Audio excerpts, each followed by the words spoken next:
तो दोनों ममालिक अगर मिलकर ये जो कबायली इलाके हैं या जो पट्टी है बॉर्डर की, वहां पे ऑपरेशंस करें एक दूसरे की कोऑर्डिनेशन के साथ, तो दहशतगर्दी का नासूर खत्म हो सकता है।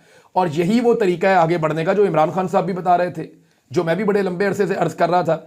लेकिन हमारे बहुत सारे ऐसे चूरन बेचने वाले लोग हैं जो चूरन बेच के चले जाते हैं और उसमें से निकलता कुछ नहीं और होना भी कुछ नहीं।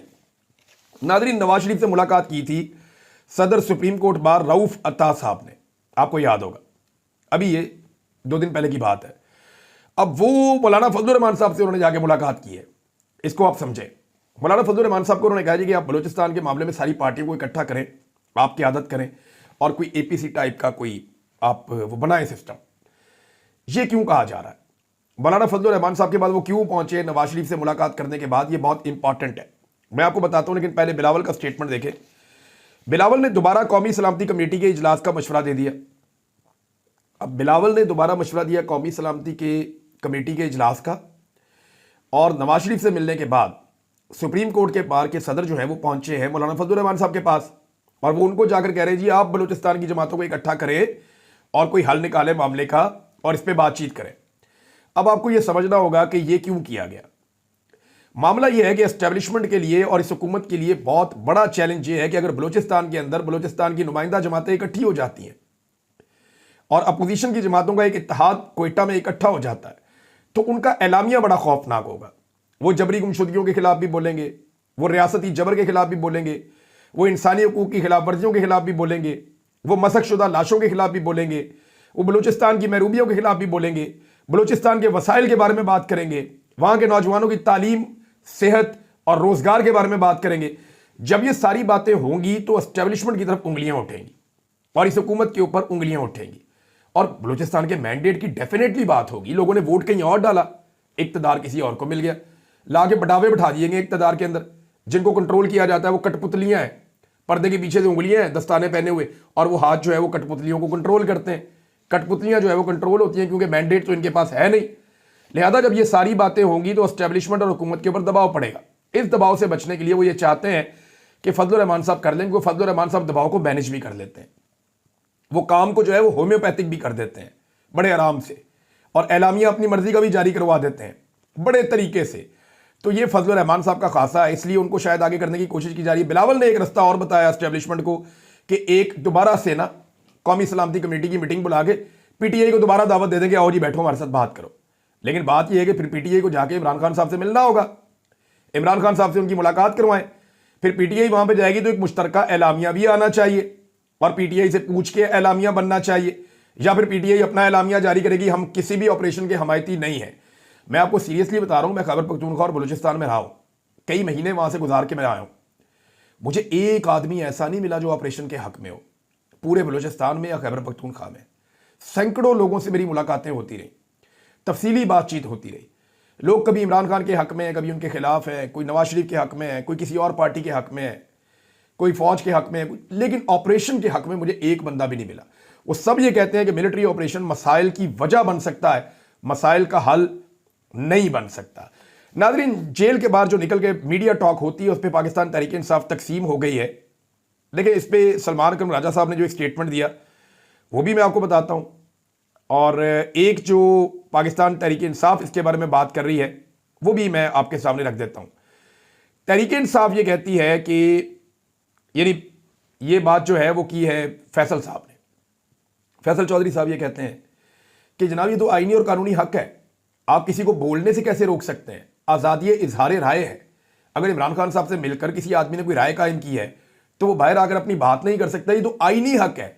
आइन का आर्टिकल 19 इजाजत देता है इसकी, इस हक से कैसे महरूम किया जा सकता है? उनका नुक्ता ठीक है, आईनी नुक्ता है, लेकिन सलमान अकरम राजा साहब जो है वो इसको किसी और एंगल से देखते हैं। सलमान अकरम राजा साहब इसको ऐसे देखते हैं कि ये एक अचीवमेंट है। वो कहते हैं खानदान और बुकला के अलावा खान साहब से तमाम मुलाकातों को एक साजिश के तहत बंद किया गया। आज इस साजिश को बड़ा धचका लगा है। साजिश में कौन कौन शामिल था मुझे मालूम है, आइन और कानून के तकाजे क्या है यह भी वाज़ेह है।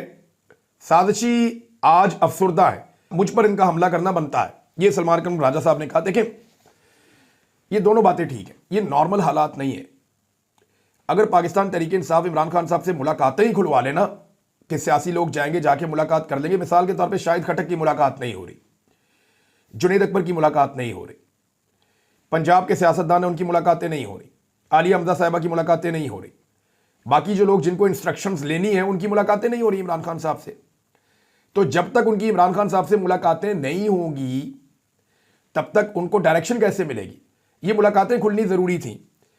जो बाहर निकलकर मीडिया टॉक करते हैं, आईन के मुताबिक आपका हक है, लेकिन बाद औक़ात आपको मैनेज भी करना पड़ जाता है।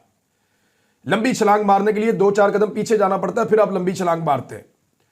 तो इसके लिए एक हिकमत अमली बनाई जा सकती है। इमरान खान साहब के ट्विटर के ऊपर से आप पूरा स्टेटमेंट शेयर कर दें, पूरी दुनिया में फैल जाएगा। आप वापस आने के बाद इकट्ठे हों, सीधे किसी जगह पे जाएं, वहां बैठ के आप प्रेस कॉन्फ्रेंस कर दें, सारा मामला सेट हो जाएगा।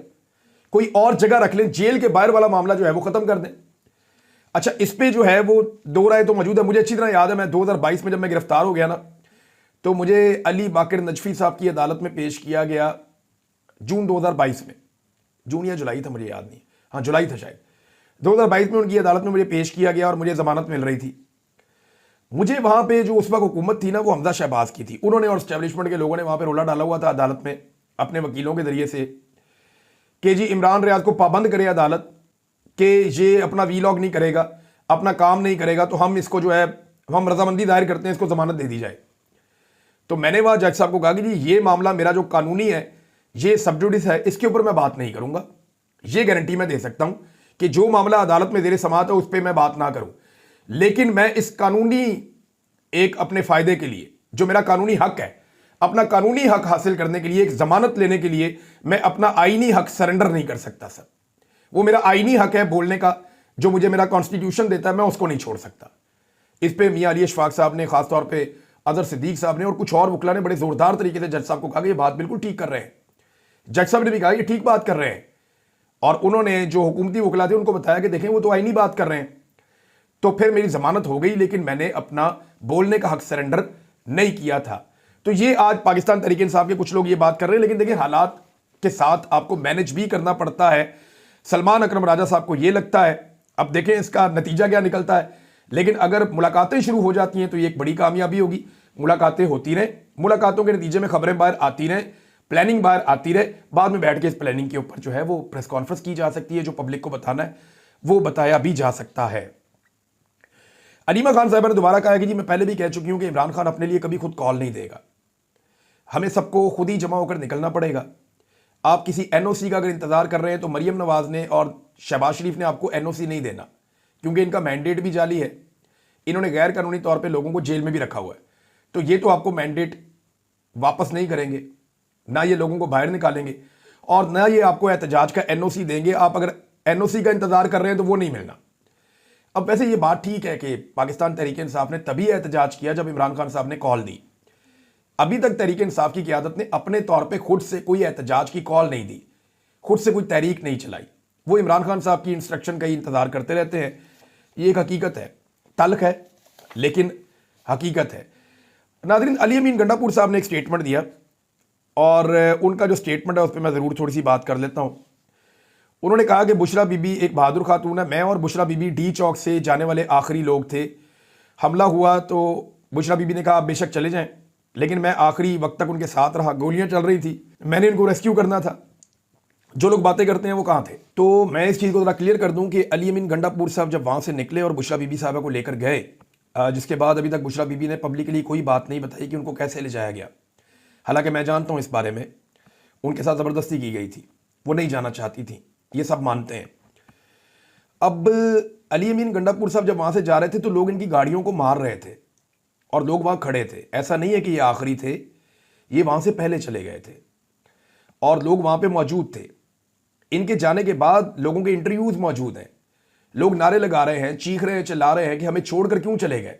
लोग वहाँ मौजूद थे। अगर अली अमीन की मौजूदगी में लोगों पर गोली चली थी तो फिर तो इनको लाशें उठा के अस्पताल लेकर जाना चाहिए था। अपने कारकुनों की लाशें इन्होंने कैसे नज़रअंदाज कर दी? इन्हें तो चाहिए था कि अगर इनके सामने गोली चली है और ये आखिर तक मौजूद हैं तो इन्हें अपने जख्मियों को और अपनी मैयतों को खुद उठाकर अस्पताल लेकर जाना चाहिए था। लेकिन ये जब गोली चलने का आगाज़ हो रहा था, ये उस वक्त चले गए थे और कारकुनों की शहादतें कुछ उसके बाद हुई हैं, बहुत सारे लोग ज़ख्मी उसके बाद हुए हैं। बड़ा ऑपरेशन जो है वो उसके बाद हुआ है, ये एक हकीकत है और उसके विजुअल्स मौजूद हैं, आप हकीकत को झुटला नहीं सकते। हालांकि अली अमीन गंडापुर ने बड़ी बहादुरी के साथ बड़े ज़बरदस्त एहतजाज किए हैं, बड़े ज़बरदस्त एहतजाजों को लीड किया है, लेकिन कहीं पे भी वो फिनिशिंग ठीक नहीं कर सके। उन्होंने हर खेल को खेला ठीक है, वो डी चौक के करीब हर दफ़ा पहुंच जाते हैं, लेकिन डी में दाखिल नहीं हो सकते, और जब तक आप डी में दाखिल ना हो तब तक आप गोल नहीं कर सकते। तो अली अमीन गंडापुर ने ग्राउंड के अंदर तो बड़ा अच्छा दिखाया अपना खेल, लेकिन वो डी में दाखिल नहीं हो सके और बार बार दाखिल नहीं हुए, और डेलिबरेटली वो डी से वापस चले जाते हैं, कभी पहाड़ियां फलांग के, कभी कहीं से कभी कहीं से। तो ये उनका अपना एक है, वो अगर ये कहेंगे कि मैं वहाँ आखिरी बंदा था तो ये हकायक से मुख्तलिफ चीज़ है।